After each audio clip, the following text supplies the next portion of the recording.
Merhaba arkadaşlar, kanalımıza hoş geldiniz. Bugün sizler için iki harika oyuncumuz Elçin Sangu ve Barış Arduç'tan yeni ve güzel fotolar sizler için hazırladık.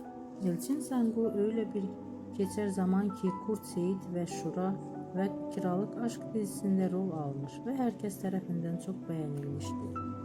Biz de sizler için onların güzel ve romantik karelerini hazırladık. Bu videoların devamlı gelmesini istiyorsanız da kanalımıza abone olup yorum yazmayı unutmayın. Değerli bizden bu kadar.